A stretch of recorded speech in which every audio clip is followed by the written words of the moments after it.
Kenny Xu, president at Colorado United.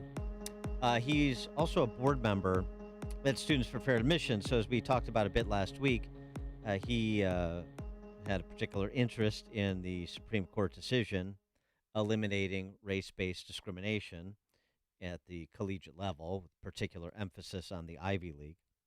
And he was on Fox last week talking about this a bit and responding to Ivy League professor Eddie Glaude, who had this to say about the decision. We will return to elite institutions, more specifically being the space for a particular population, for predominantly white and Asian students. We will begin to see a kind of segregated higher education landscape. Segregated higher education landscape.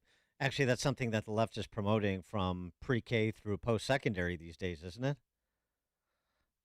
Kenny Xu responding. I think they're just going to have to put up with it.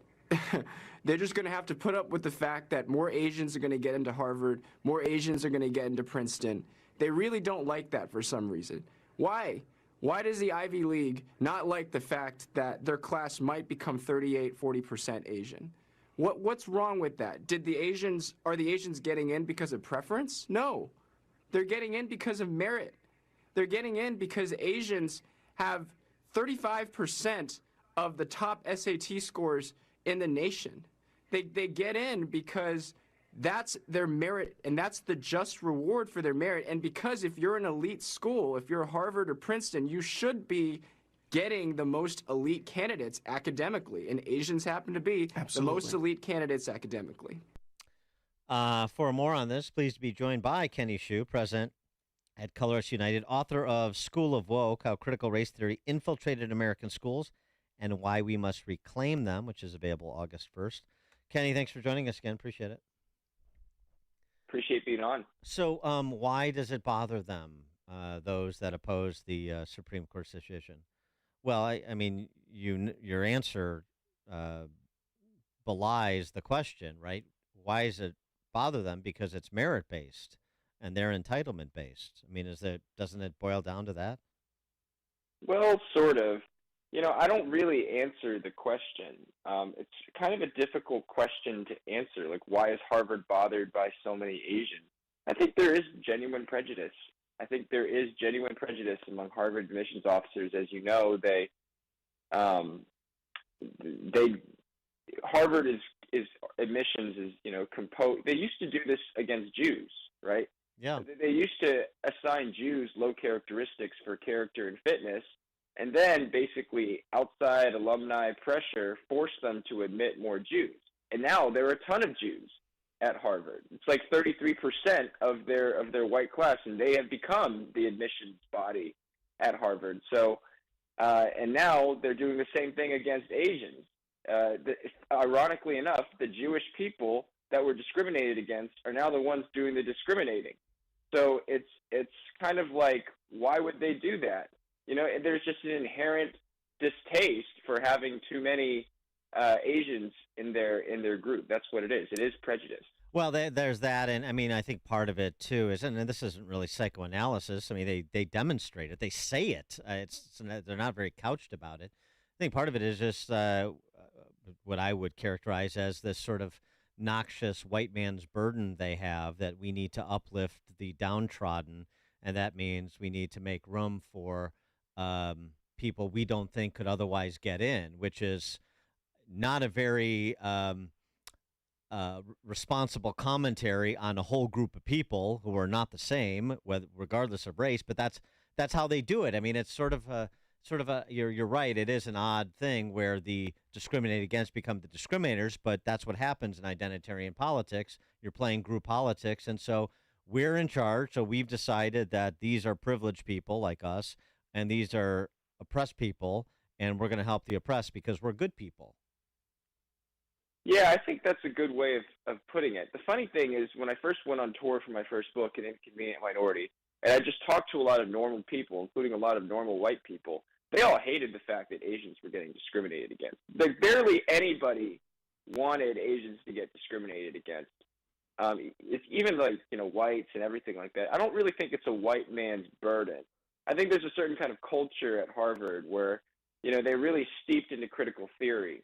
And critical theory really teaches that power is the ultimate relationship. So, you know, we don't want Asians to get too powerful, basically. We don't want Asians to get too powerful on campus. Ironically, you know, they said the same thing about Jewish people. Now, Jewish people are 33% of, you know, the white people at the university.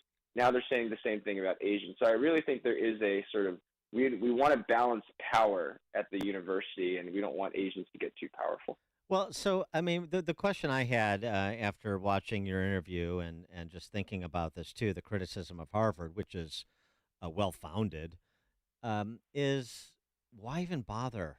Why don't all these talented Asian American students who have the resumes they have, the academic resumes they have, why not take it to a school that is excited to have you and that will work to develop your talents, challenge you and develop your talents and skills, rather than look at you with a jaundiced eye saying you took the place of somebody with different skin tones that I wanted here. You know what I mean?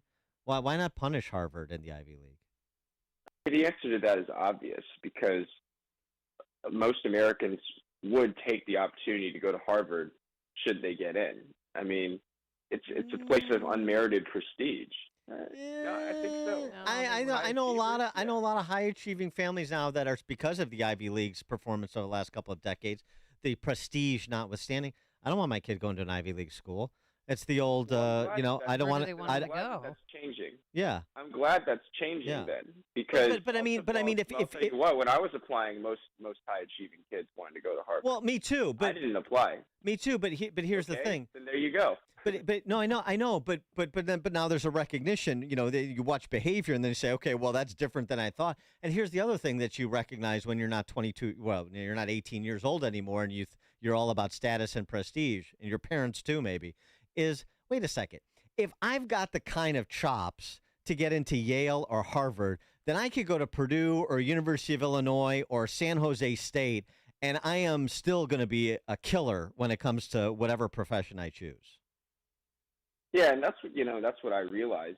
I went to Davidson, which is in North Carolina, and I applied to Princeton, didn't get in. Even with the 2320 SAT and the 4.5 GPA, but I pretty much killed it at Davidson. And now that I've become what I've become, an author, commentator, featured on these issues, I've become definitely infamous, if not famous, on campus. You're the Steph Curry of public policy.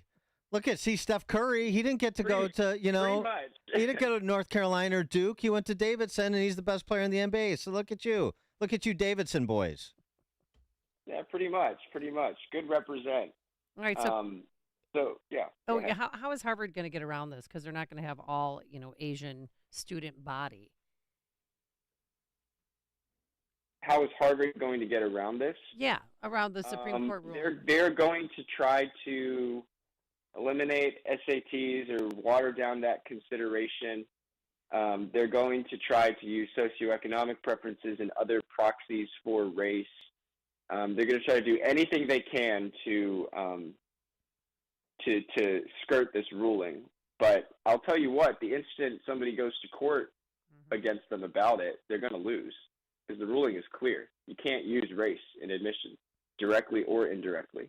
And the other thing that's happening already is you're already seeing people using this case to at least think about challenging DIE programs or protocols in corporate America, as well as at the K through 12 level. So this is going to have ramifications beyond the college campus, beyond college admissions. Yeah, and that's a good thing. When meritocracy, culture of excellence, is all about giving people equal opportunities and then treating people according to their merits. It's not about equal outcomes. Harvard wanted equal outcomes between the races. You can't have that anymore. But what we can do at the K-12 level, as I argue in my new book, School of Woke, is that we can actually focus our attention now on why black kids are not achieving at the level that white kids or Asian kids are, and point to the cultural factors, and then Bill used this decision impetus for us to change the K-12 system to actually get people to meet the bar instead of lowering the bar to receive them. Do you think it took this case and the notoriety surrounding the sort of discriminatory admissions policies that were practiced at places like Harvard to wake up a lot of Asian Americans to what's been happening in K-12 and at the collegiate level, to perhaps inform their opinions about what's happening culturally here in this identitarian era? Of course. Of course. This is unfortunately, Harvard has created identity politics. It's a Harvard-created invention. You know, it is about group power, and I never believed in that. You know, I believed we're all Americans, but Asian Americans culturally have not spoken up for themselves. And this case was really the logical sort of brain meld for them that made them realize, oh, Harvard is allowed to do this, then other institutions across the country are going to be allowed to do this to my children. I have to fight for them, and they did, and we've won important victories in now the Students for Fair Admissions case. Well, congratulations on that. He is Kenny Xu, president of Colorists United. Congratulations to all of us on that, I should add. He's also the author of the book School of Woke, How Critical Race Theory Infiltrated American Schools and Why We Must Reclaim Them. That's available August 1. I'm sure you can pre-order at all the usual places. School of Woke is the book. Kenny Xu is the author. Kenny, thanks as always for joining us. Appreciate it. Thank you. Thank you. And he joined us on our turnkey.pro answer line. If you're talking about it, Dan and Amy are talking about it. It's Chicago's Morning Answer on AM 560. The Answer.